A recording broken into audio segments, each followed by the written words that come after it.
Na, iš tikrųjų, šiukšlių rūšiavimas, kaip jūs ir minėjot, kad prasideda nuo mažų dienų, kai vaikai dažniausiai mokykloje yra mokomi rūšiuoti šiukšlės ir taip skatina tėvus tai daryti, sekti jų pavyzdžių galbūt, turėtų šiaip iš esmės ir tėvai sakyti, vaikams mokyti, bet šiuo atveju, sakykime, saugumo kelyje ir šiukšlių rūšiavimo ir kitų dalykų, dažniausiai tai vaikai seka, tiksliau tėvai seka vaikų pavyzdžių. O dabar yra dar viena problema tokia, taip pat susijusi su ekologija ir aplinkosauga. Šiukšlės rūšiuoti galbūt ir galime priprasti, išmokti ir tai yra pakankamai daug informacijos. O ką daryti, galbūt turit kokį vaistą ir patarimą, ką daryti su tais, kurie labai mėgsta pro automobilių langus išmėtyti pakelėse ir įvairiausių ten gražių ir negražių dalykų galima rasti. Gal kokią idėją turit? Gal galima ją įgyvendinti ir kaip kreiptis į tuos žmonės, kad jie elgtųsi taip, kaip pridera? Aš tik galvoju visgi, kad tokiais atvejais galbūt gelbsti ir tos pačios socialinės reklamos įtaigios, nes taip galima uždėti baudas, kad, man atrodo, ir dabar turbūt yra, jeigu šiukšlinį iš automobilio išmeti šiukšlės, kad turbūt, man atrodo, kad yra galimybė bausti, bet su baudimu nieko neišspręsti, lygiai taip pat kaip ir su visais draudimais. Visgi tas sąmoningumas turi atsirasti. Grįžtant prie tų šiukšlių rūšiavimo, tai aišku, žmonės dažnai mes darėm čia tokią apklausą Lietuvos mastu, kokios priežastys skatina rūšiuoti ar nerūšiuoti, kaip jau pačios įmonės, kurios tvarko tas buitinės atliekas, kaip jos mato šitą problemą. Tai iš tikrųjų didžiausias nepasitikėjimas tarp žmonių yra tai, kad sako, galbūt mes ir rūšiuotumėm, ir kai kurie rūšiuoja, bet sako, atvažiuoja viena mašina ir suverčia į vieną mašiną ir išveža tas šiukšlės. Tai sako, kokia prasmė.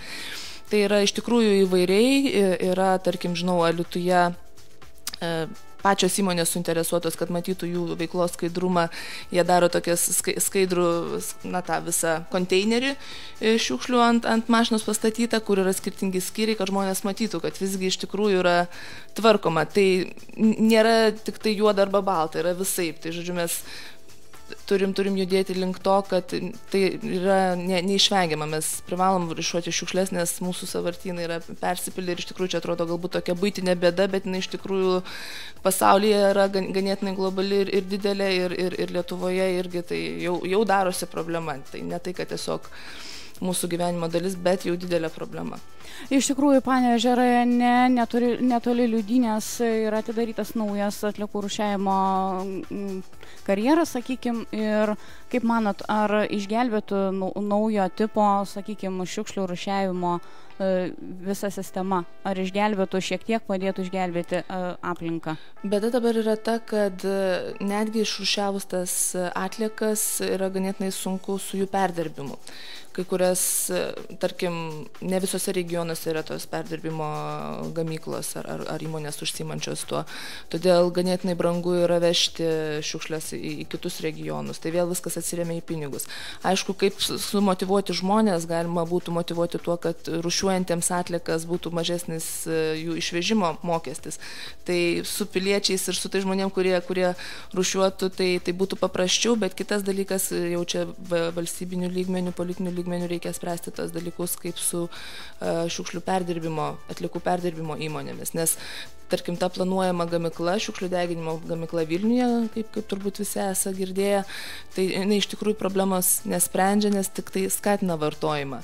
Vis tiek Vilniaus regiono šiukšlių jam neužteks, reikės imti iš kitų regionų ir vėlgi ten galima kalbėti ir aplinkosauginius dalykus ir taip kaip įtako žmonių sveikatą ir šiukšlių deginimas Europoje tikrai nėra prioritetinė priemonė tvarkyti šiukšlės, tad pirmiausia pradėti nuo tos žemiausios grandies, tai yra nuo paties rūšiavimo ir sugebėjimo kurti tas įmonės, kurios jas perdirba.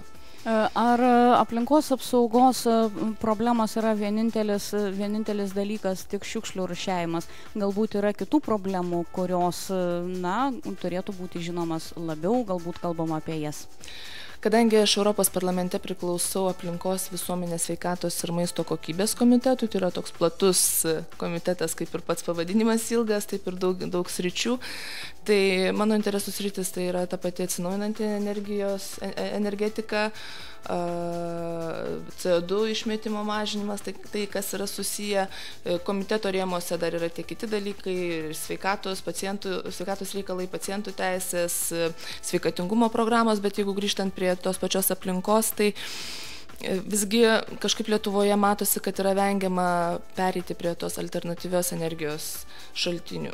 Žmonės galbūt yra klaidinami, aš nežinau, galbūt interesų grupių ar kaip, kad, tarkim, vėjo malūnai jie ten sukelia vėžį, išmušinėja paukščius, yra, žodžiu, žalingas daiktas, bet palyginus tikrai su tom tradiciniam kol kas priemonėm, kaip mes gaminame energiją, tai yra kur kas žalesnis, kur kas draugiškesnis aplinkai ir mes tą turime įsisąmoninti. Ir galų gale nepriklausomumo klausimas, kad jeigu mes vystytumėm hidro vėjo energetiką, tai Lietuvai pačiai būtų kur kas paprasčiau, nereikėtų baiminti šaltų žiemų ar kažko panašaus. Ir iš tikrųjų, panaudojant tai, ką mums suteikia gamta ir išnaudojant visas energijas ir visas galimybės, tai vėlgi būtų labai puiku ir nuostabu. Juolab, kad noriu Jums taip pat paantrinti, kad vėjo jėgainės Vokietijoje iš tiesų prie autobamų yra tikrai neretas reiškinys ir kuo puikiausiai atlieka savo paskirtį ir aš manau, kad vokiečiai nesibaimina to, kad sukels tam tikras ligas. Iš tikrųjų, kalbėjote apie tai, jog Jums priklauso ir maisto sritis, maisto kokybės sritis. Galbūt trumpai labai pakalbėkime apie ją. Kaip šis sritis Lietuvoje lyginant su ES šalimis, ar labai yra, keliais laipteliais žemiau? Tikrai nemanyčiau, kad žemiau ir ypatingai čia netaip seniai televizijos ekranuose buvo pasirodžiusi laida ir kiek žinau dar bus likti ir tęsinių, kur tikrai buvo pateikta tokia ir skandalinga informacija ir tam tikra prasme, ko gero, teisinga.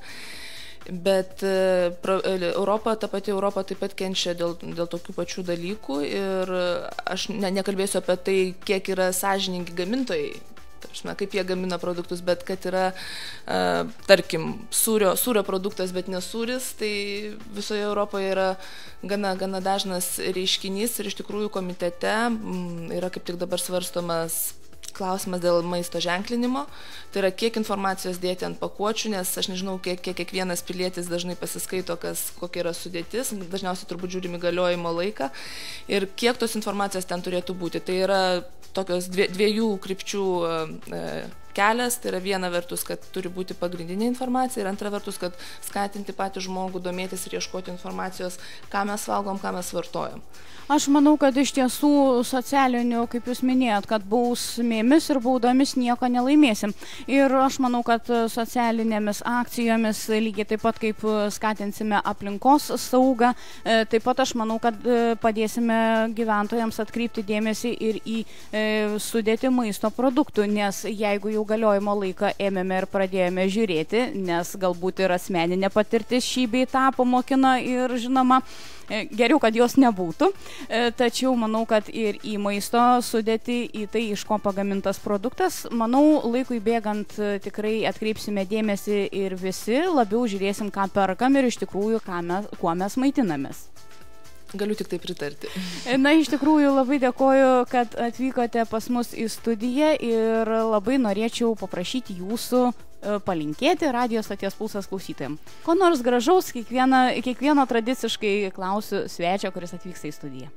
Tai kadangi vakar šventėme dvi šventės, tai ir pirmiausia vasario 16 ir užgavėnės, tai tikiuosi, kad užgavėnės buvo sočios ir kad sveiki, sotus sulauksime šventų Velykų.